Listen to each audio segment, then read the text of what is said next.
Hey John, Huckster here. I think I'm going to have to ask for a little bit better at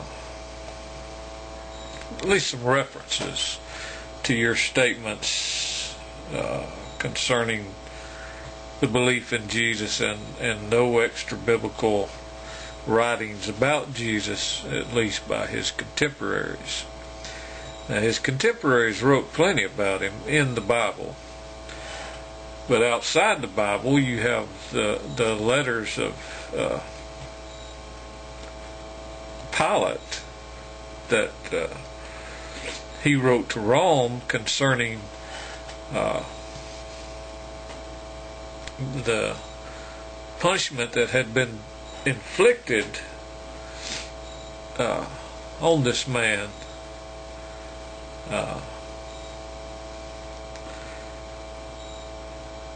at the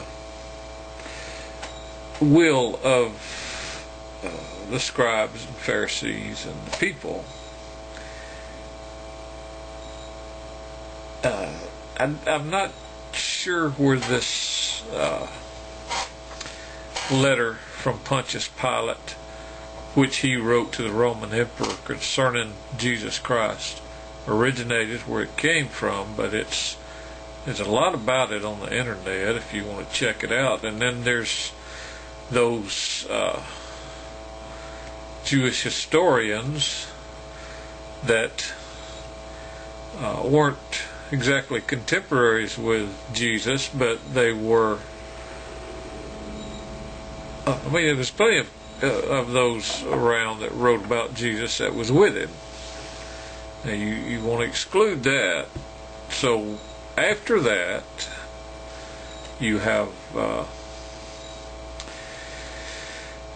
like Cornelius Tacitus wrote about how Nero fastened the guilt and inflicted the most eloquent tortures on a class of people hated for their abominations, and he called them Christians.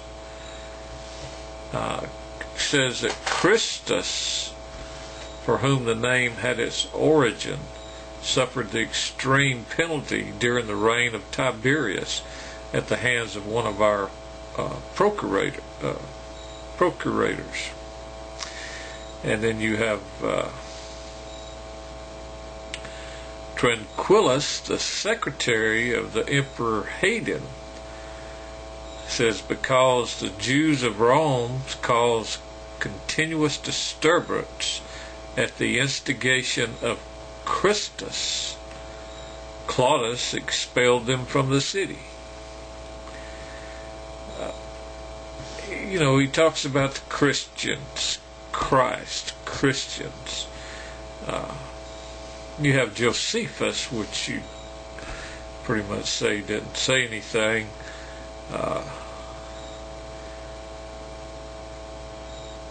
But he wrote about Jesus, how his conduct was good and he was known to be virtuous. This Pliny the Younger brings it up. He's later on, after the first century, around 112.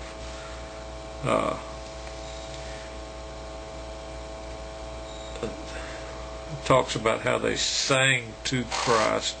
There's a lot of writings from that time, and you say that John's book wasn't written until 96.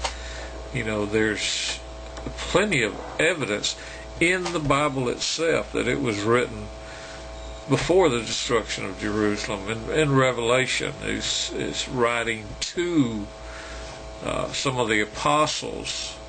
In 96 there weren't any.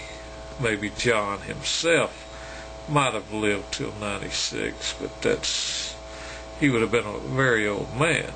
But if he's writing in 96, why is he writing to those apostles if they're already dead and gone?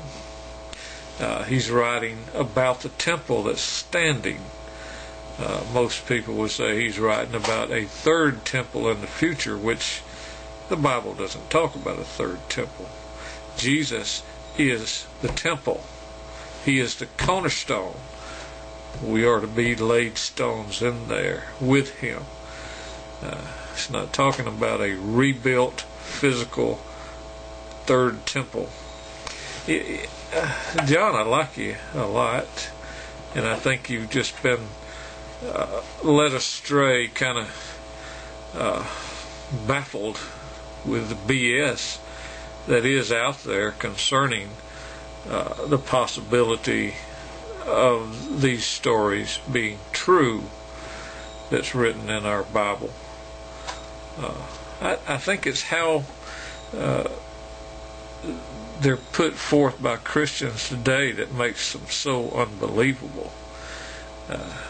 If what Christians taught, and I just made a video, I hope you watch it, about what I heard Erwin Baxter say today on the radio as I was going to Lowe's. It's pretty typical of modern day Christianity. It's something that you wouldn't want to believe in if you had never heard of anything like it in your life, any kind of religion or God or anything in your life, and suddenly you're told these stories. They would be horror stories. You wouldn't want to believe in them. And they're so far-fetched to any kind of logical thinking person, you wouldn't believe them. I don't believe what Christians preach about their hell and devils and demons and the end of the world as prophesied in the Bible. They don't have a good enough understanding of what the end was that was talked about in the Bible, and they kind of overlook the phrases like in these last days. This is that which the prophet Joel spoke of. Now is the time.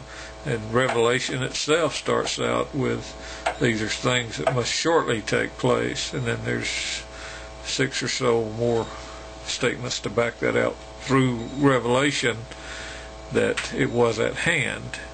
And it was a story about Jesus coming to the lost sheep of the house of Israel, those that worship that God. And Jesus was that representative of God to those people to save them from their sins, turn them from their wicked ways. He called them wicked, and he warned them of destruction that was coming on them because of what they were doing in the name of God. The stories you hear from modern day Christian has nothing to do with that story. It's just like this guy today, this Baxter guy I was listening to. He says, right here, Peter says, now is the time. And then he said, now is the time.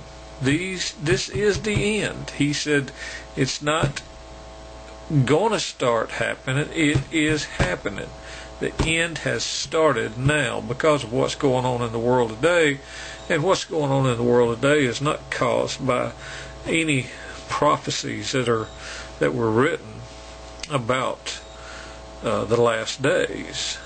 What's going on today is what man are causing. Their greed for money and power and energy and to rule the world. I like you, John, but I don't agree with you when you say there's no external proof, or the Bible was not even penned till 300 or so. It was letters written starting probably in the 40s, 50s, up through all the way to the late 60s. These letters weren't written down as a book. These were letters to Rome through Romans, letters to the Thessalonians through Thessalonians, and so on. It wasn't a book. These were letters. Christians take those letters today as if all through these 2,000 years since they were written, they weren't written to anybody but them today. And it's about things of today, which is foolishness. I think you need to take a second look at Christianity, John, and look at it not through the eyes of what you see Christians as today, but through the eyes of what the book actually is talking about, what it says. Peace.